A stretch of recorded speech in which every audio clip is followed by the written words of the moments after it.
Hello and welcome. Today, the Living with Wildlife Illinois team is hosting a question and answer session with the National Great Rivers Research and Education Center's Habitat Strike team. I'm Laura Kamen. And I'm Kathy Andrews Wright.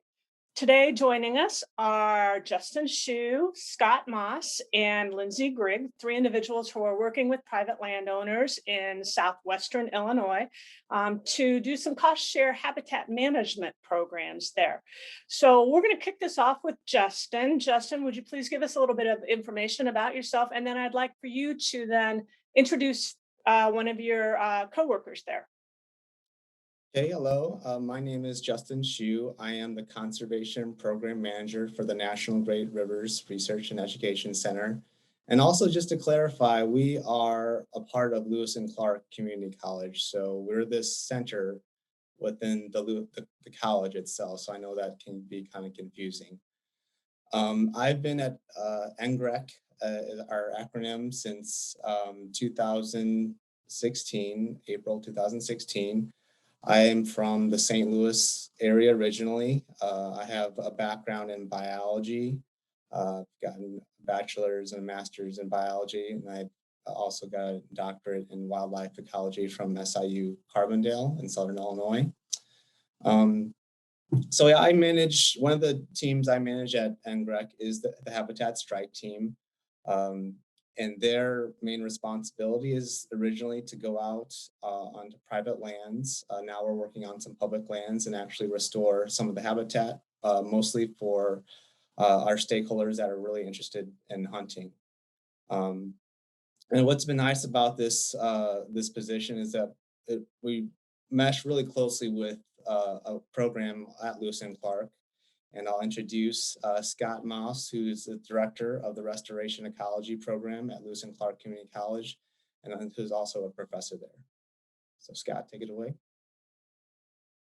All right, Justin, thank you. Yeah, my name is Scott Moss. I'm the coordinator of restoration ecology, and stormwater management, and we have a small sustainable urban horticulture program that's wrapped up within all of that.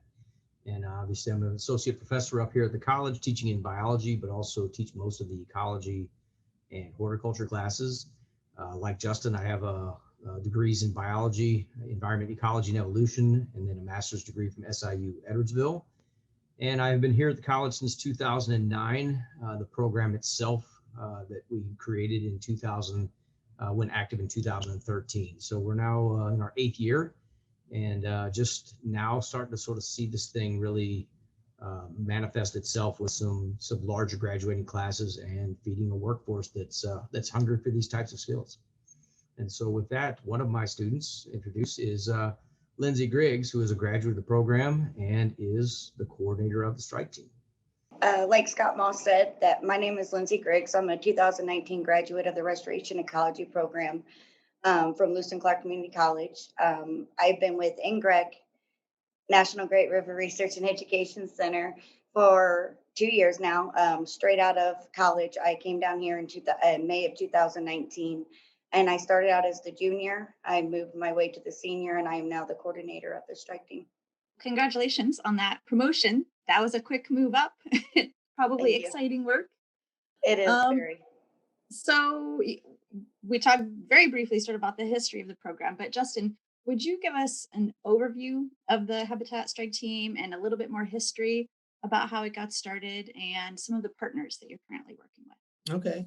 Scott can definitely chime in. He was, I think, part of the original discussions. I kind of came into the job in 2016 with this agreement signed between our main partner at the time, which was the Illinois Recreational Access Program. And that is a program that encourages volunteer access, public access on private lands. And it's a very successful program, and it's run through the Illinois Department of Natural Resources. And one of the benefits to these landowners, if they do allow public access, they get a lease agreement, and they also get a written management plan. And then they get potentially a contractor, or if they're lucky, our Habitat Strike team to actually go out onto their property and do fulfill that habitat management plan. So that'd be Lindsay and the team going out and doing a variety of management practices that she can tell you about, and improving the habitat for wildlife, but also, even for aquatic species in terms of water quality and things like that. That agreement lasted 2 years, and then we kind of had to scramble to look for other funding for our strike team. We still work very closely with IRAP. However, in 2019, we did manage to acquire a habitat at the Illinois Department of Natural Resources Habitat Fund Award in 2019. And that has helped us maintain our full-time positions.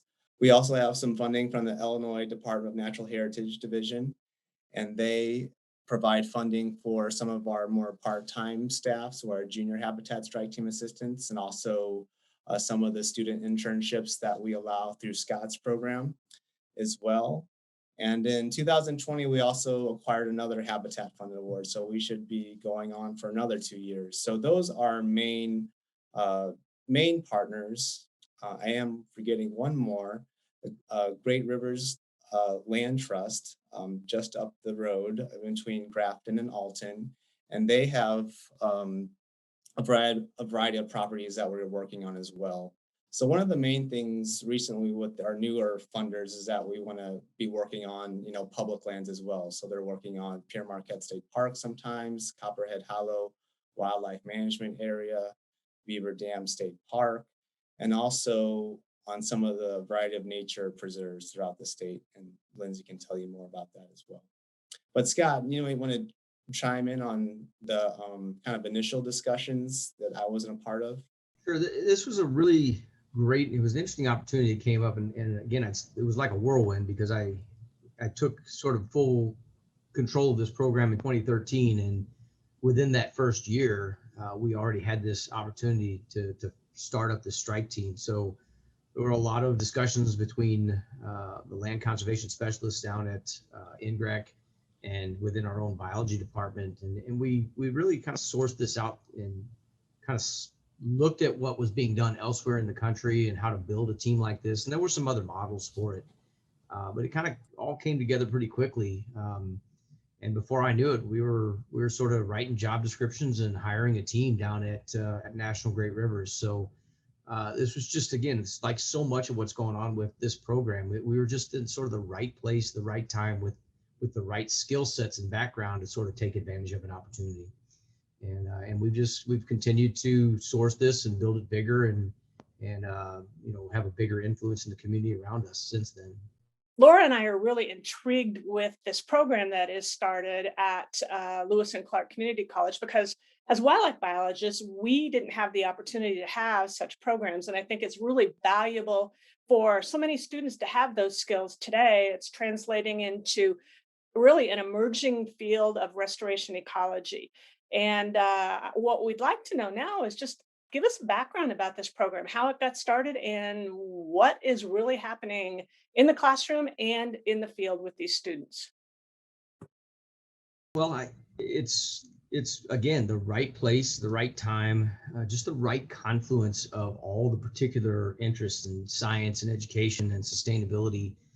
And we just seem to have all of those things kind of come together right here. I had started here in 2009, but I was teaching biology, but we had begun the basics of doing some restoration type projects on this campus. And there were predecessors prior to me that had been doing similar work. And so just having learned from the similar experience of what you just described, where I graduated with a degree in biology and I had a lot of experience in the classroom and even a lot of field experience, but not a lot of practical certifications that allowed me to do anything. So we took all of those deficiencies that we described. A lot of us in the biology world, especially in the conservation biology world, go through that same process. And we end up sort of dropping into our first few jobs and then having to literally drink through the fire hose of all the things that you need to know to be safe in the field.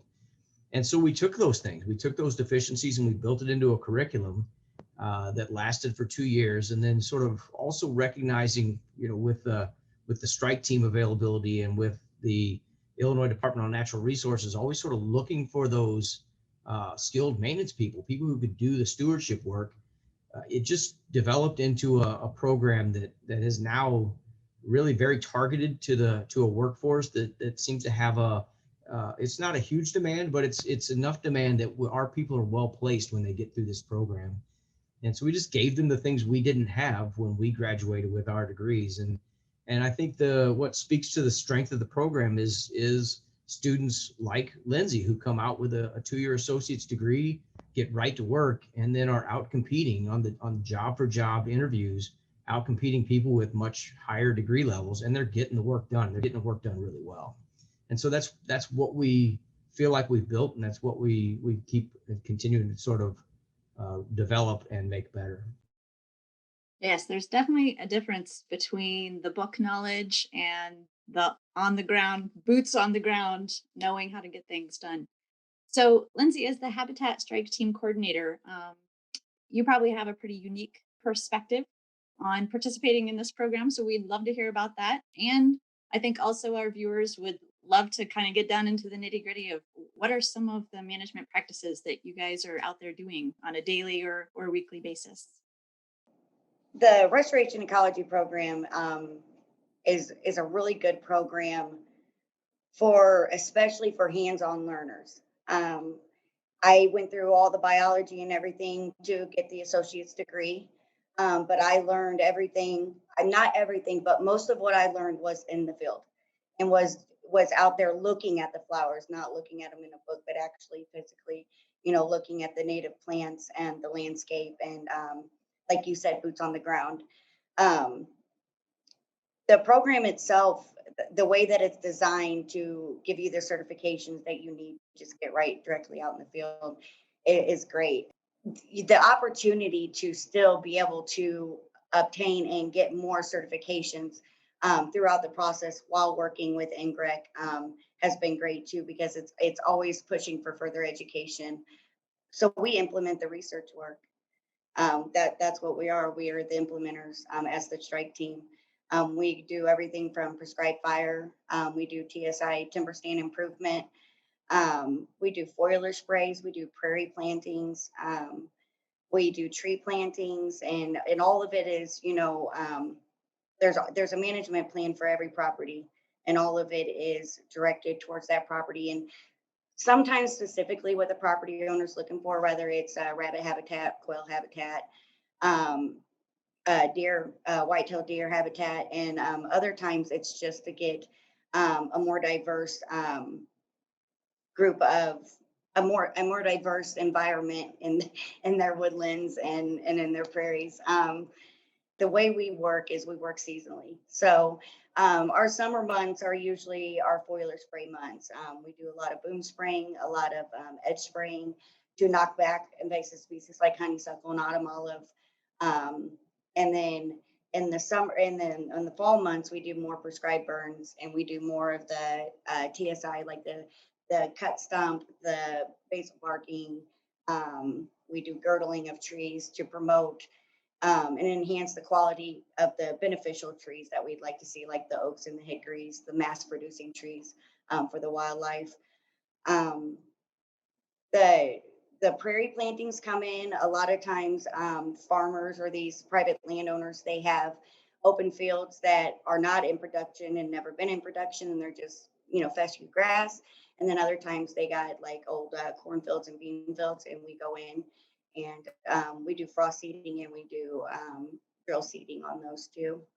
All of those techniques that she's describing, these are all things that we put into this curriculum. So at its inception, again, realizing that there are an awful lot of just simple practical things that aren't in the textbook. And so being able to sort of take I worked in that type of industry. I've done similar things, and understanding where I was sort of deficient in my knowledge, and then relying on people who are also in the professional field. I think the greatest strength that we brought to this thing is that people like Doug Bauer, who is with DJM Ecological Services out of St. Louis, or Mark Phipps with IDNR, just different partners that we work with, and bringing in the skills that they say are necessary, cutting trees and doing all the things that are required, herbicide licensing, all the stuff that you don't think about when you're getting that bachelor's and master's degree. And so it just arms Lindsay and other students to be able to go right out and get this stuff done and not have to think about the details.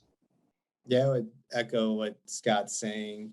Our team is very unique in that they can mobilize very quickly just to go out to a property, and that's one of the really advantages of having a strike team. I know multiple partners like Debbie Newman of the Nature Preserve Commission has mentioned numerous times just the ease of just giving Lindsay a call and like, hey, can you come out, to this property at this date for a volunteer work day?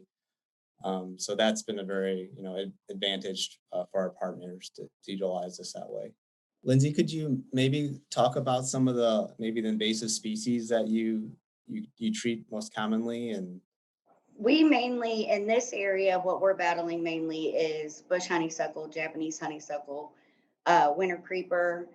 A couple of our properties have some Japanese hops has popped up on them. Not many. It's not moved into the area too much yet.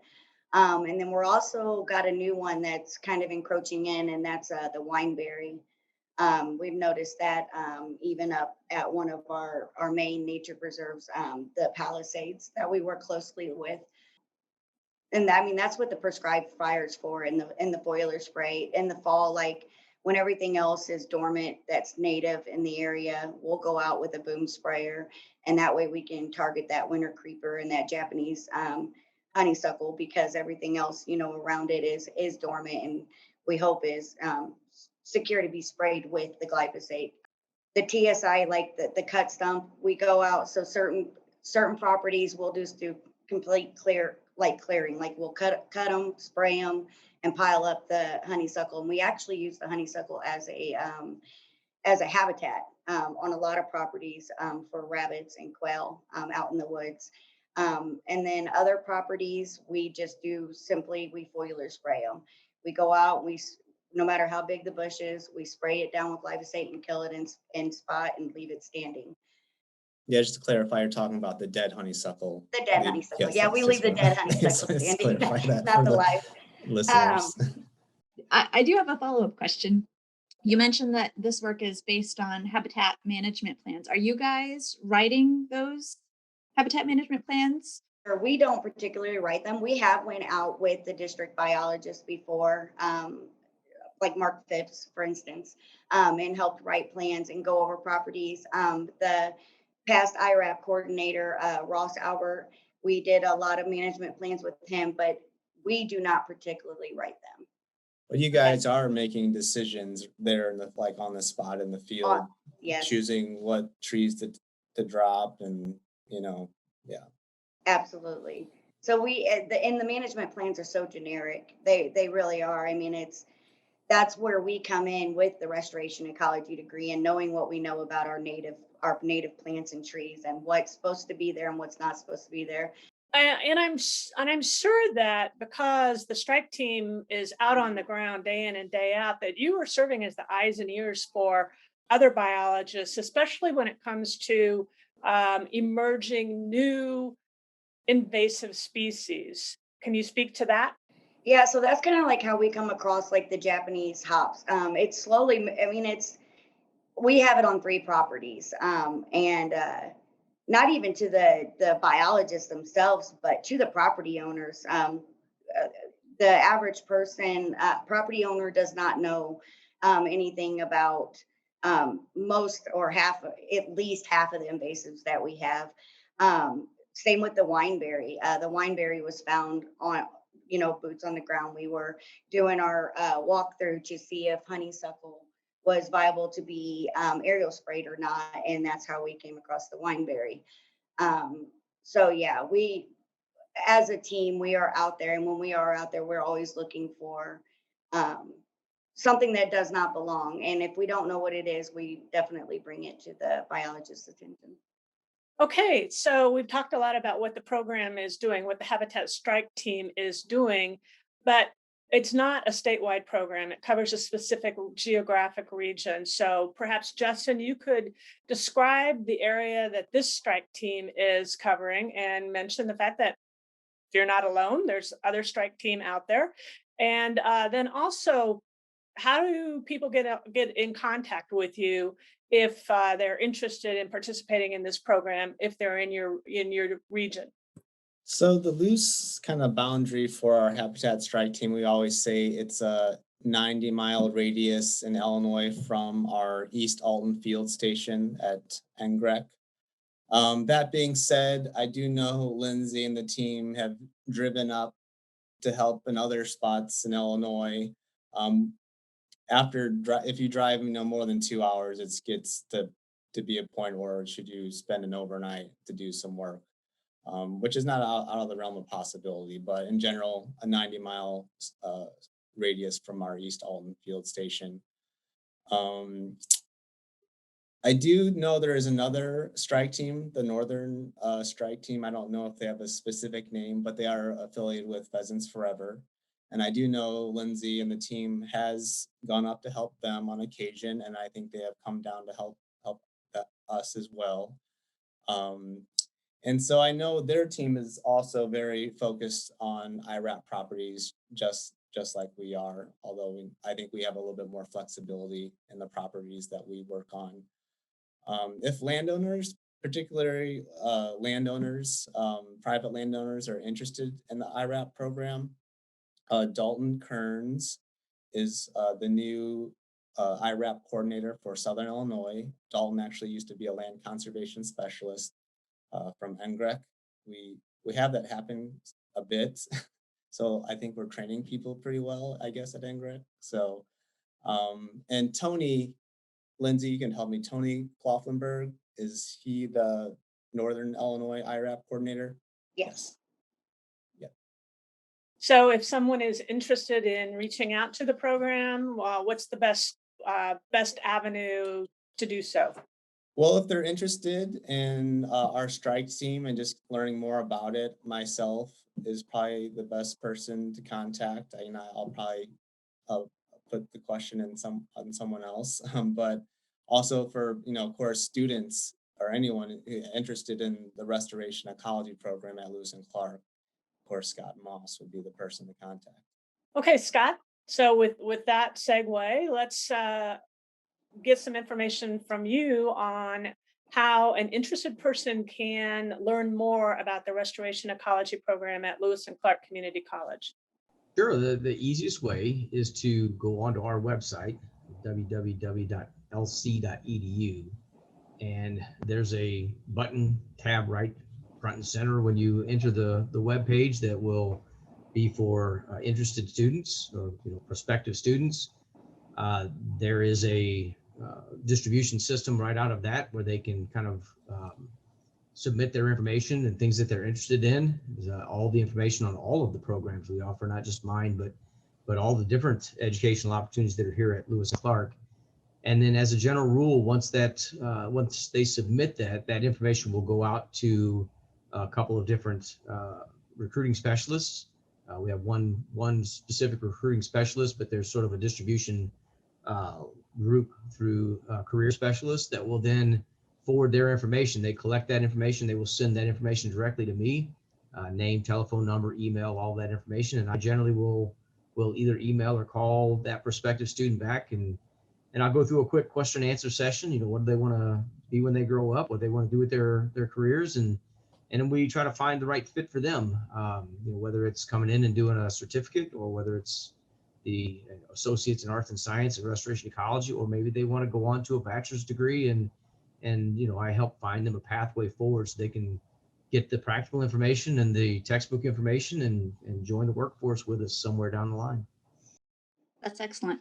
So it's very tailored for the students, it sounds like, not just landscape management tailored for that particular piece of land, but sort of the whole package here. If you I know don't we've covered mind, lots of, go if you ahead. don't mind me intervening, the tailor to the students. I originally went to Scott Moss because I wanted to be a conservation officer, and I wanted to patrol the woods and protect the animals. And it is very, very tailored. I did stay more on like the land management side of it and actually doing that rather than being a conservation officer. Do that, he allows electives to be changed.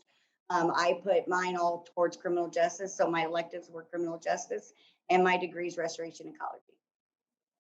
So is there anything else, Justin or Scott or Lindsay, that we haven't covered today that you'd like for our viewers to know about the strike team or other work that you're doing currently? I definitely want to mention some other things we have going on with our strike team and the restoration ecology program. I did touch upon this a little bit earlier, but we're pretty proud of at NGREC. Uh, we're probably one of the conservation team is one of the most engaged with campus. So I don't know when that started, Scott. Sounds like a year ago now. We've had actually have paid student internships. So Scott I work with Scott to help find students, and these students are working alongside Lindsay, getting really great experience interacting with landowners, sometimes our partners. So they're just getting a very nice experience for a job. And, we have this kind of nice step progression within our strike team. So right now we actually have a senior, full-time senior who started as a student paid internship through Scott's program. So yeah, I did want to mention that. Also working with our partners, they're doing a lot of different management on the landscape, particularly to get rid of honeysuckle, whether that be through prescribed fire or other more novel techniques, actually doing some aerial spraying of bush honeysuckle in very uh, infested areas of bush honeysuckle. So we actually have some research going on as well, and that kind of tailors to some of my expertise and background. And so we're actually looking at, right now, great tree frogs and how they could be responding to these treatments of aerial spraying, and also general management practices. This summer, I actually have 3 interns kind of doing projects relating to some of the strike team's management and the partners management as well. Another we're going to be setting out game cameras, trail cameras on different properties, also on the campus as well. So those will be hoping to work with Scott down the road, other opportunities for students to get involved with more of the wildlife monitoring ecology side of things, which kind of relates to my expertise and interests. And I'll chime in there, Justin. That's an open offer to you to prepare stories on any of those research activities for Outdoor Illinois Journal, and people can read further about some of the things that are going on. Exciting research. I'll do one last little quick pitch, and this is again just targeted towards students that are interested in this. This is just one aspect of what we do. We teach sustainable landscaping, we teach horticulture, and so the sales pitch, the elevator sales pitch that I make every single time I talk about my program is that I have more jobs that cross my desk than students that cross my desk. So in the last 24 hours, I've received two emails from partners who both looking to hire somebody right now. Forest Park Forever looking for a gardener, and we're looking as a horticultural position at Senior Services Plus here in Alton. So if you want to work outside and you want to work in a kind of a dynamic and changing environment, the jobs are there. You just reach out to us and we'll tell you how to access that information. Well, thank you, Lindsay, Scott, and Justin for joining us today and telling us about the Habitat Strike Team. For our viewers, if you have other questions for us or suggestions for future episodes, please send those in to the Wildlife Illinois website. Thank you for watching.